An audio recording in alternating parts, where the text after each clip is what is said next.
Assalamualaikum warahmatullahi wabarakatuh. Perkenalkan, nama saya Winda Yuni Prahesti, NIM 20200100008, kelas PAI 3A.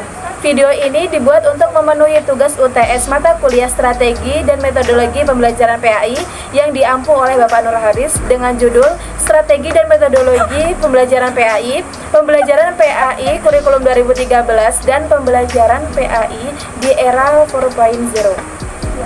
Bab 1. Strategi dan metodologi pembelajaran PAI. Yang pertama, pengertian strategi dan metodologi pembelajaran PAI. Strategi mempunyai pengertian sebagai suatu garis besar haluan dalam bertindak untuk mencapai sasaran yang telah ditentukan. Sedangkan metode yaitu suatu cara kerja secara sistematik dan umum seperti cara kerja ilmu pengetahuan. Yang kedua yaitu prinsip-prinsip strategi dan metodologi pembelajaran PAI yang terdiri dari dua bagian. Yang pertama, prinsip-prinsip belajar. Eponingrum mengemukakan terdapat 3 prinsip-prinsip belajar, yaitu belajar berpusat pada problem, pengalaman nyata, dan siswa harus mempunyai balikan tentang proses pencapaian tujuan. Yang kedua yaitu prinsip-prinsip mengajar. Menurut Moh Ali, sebagaimana dikutip oleh Eponingrum, terdapat 6 prinsip mengajar, yaitu yang pertama, belajar harus berdasarkan pada pengalaman belajar yang sudah dimiliki siswa. Yang kedua, pengalaman dan keterampilan yang diajarkan harus bersifat praktis. Yang ketiga, mengajar harus memperhatikan perbedaan individu setiap siswa. Yang keempat, kesiapan belajar sangat penting dijadikan sebagai landasan mengajar. Yang kelima, tujuan pengajaran harus diketahui oleh siswa. Dan yang keenam, mengajar harus mengikuti prinsip psikologis belajar. Yang ketiga yaitu faktor-faktor yang mempengaruhi strategi metodologi pembelajaran PAI. Faktor-faktor yang mempengaruhi pemilihan metode yaitu terdapat beberapa faktor. Yang pertama yaitu ada anak didik, tujuan, situasi, fasilitas, guru, dan kepribadian. Yang keempat yaitu macam-macam metode mengajar. Macam-macam metode mengajar itu diantaranya metode proyek atau unit, metode eksperimen atau percobaan, metode tugas dan resitasi, metode diskusi, metode sosiodrama, metode demonstrasi, metode problem solving, metode karya wisata, metode tanya jawab, metode latihan, dan metode ceramah. Yang kelima yaitu manfaat metodologi pembelajaran PAI. Ada beberapa manfaat dari pemakaian metodologi pendidikan Islam, yaitu yang pertama sebagai alat yang diperlukan dengan cara yang sebaik-baiknya untuk memperoleh hasil yang sebaik-baiknya pula. Yang kedua yaitu untuk mengetahui sifat dan ciri khusus dari macam-macam mata pelajaran, hakikat anak didik dan lain-lain. Yang ketiga yaitu sebagai bahan pertimbangan dalam menentukan pilihan metode mengajar. Yang keempat, mempermudah pengajaran agama Islam dalam menerapkan atau menanamkan ideologi yang mantap. Yang kelima yaitu memperjelas materi keagamaan bagi murid baik bersifat logika maupun estetika. Bab 2 yaitu karakteristik kurikulum 2013. Yang pertama, pengertian kurikulum 2013. Kurikulum 2013 merupakan kurikulum yang baru di dunia pendidikan Indonesia. Kurikulum 2013 adalah kurikulum yang berlaku dalam sistem pendidikan Indonesia.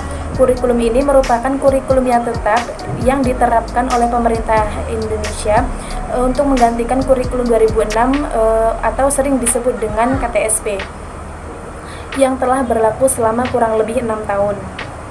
Yang kedua yaitu kompetensi inti dalam kurikulum 2013. Menurut Permendikbud nomor 24 tahun 2016, kompetensi inti harus mencakup 4 dimensi, yaitu yang pertama, kompetensi inti sikap spiritual atau KI1. Sikap atau biasa disebut attitude merupakan kecenderungan seseorang untuk berbuat sesuatu dalam bentuk tindakan.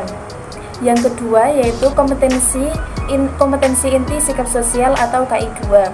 Sikap sosial berkaitan erat dengan kehidupan antar manusia.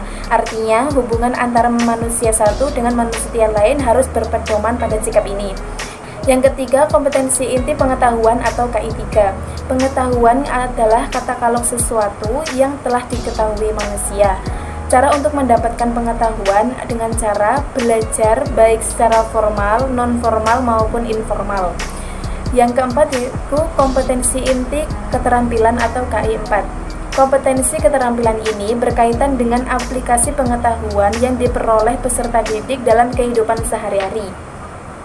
Yang ketiga yaitu macam-macam strategi dan metodologi pembelajaran PAI dalam kurikulum 2013. Dalam kurikulum 2013, strategi pembelajaran atau model pembelajaran terdiri dari 5. Yang pertama, strategi discovery learning. Yang kedua, strategi inquiry learning. Yang ketiga, strategi problem based learning. Yang keempat, strategi project based learning. Yang kelima, strategi scientific learning. Bab 3 yaitu pembelajaran PAI dalam era 4.0.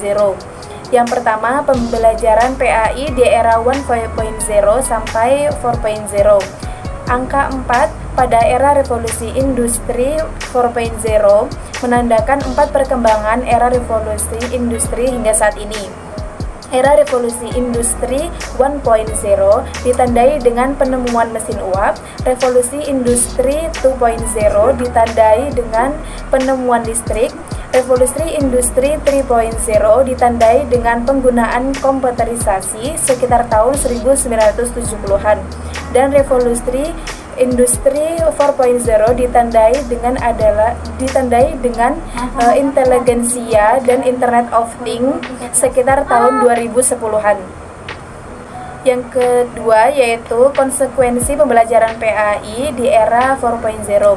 Guna mencetak generasi penerus bangsa yang unggul dan mampu bersaing, ada beberapa hal konsekuensi yang didapatkan akibat adanya era 4.0 ini, yaitu masuknya hal-hal yang negatif akibat terlalu banyak informasi yang tak terbatas, kesalahpahaman antara siswa dan guru di dalam penggunaan alat digital, dan menumbuhkan kemalasan terhadap siswa yang tidak mau berpikir dan memanfaatkan alat digital secara tidak tepat.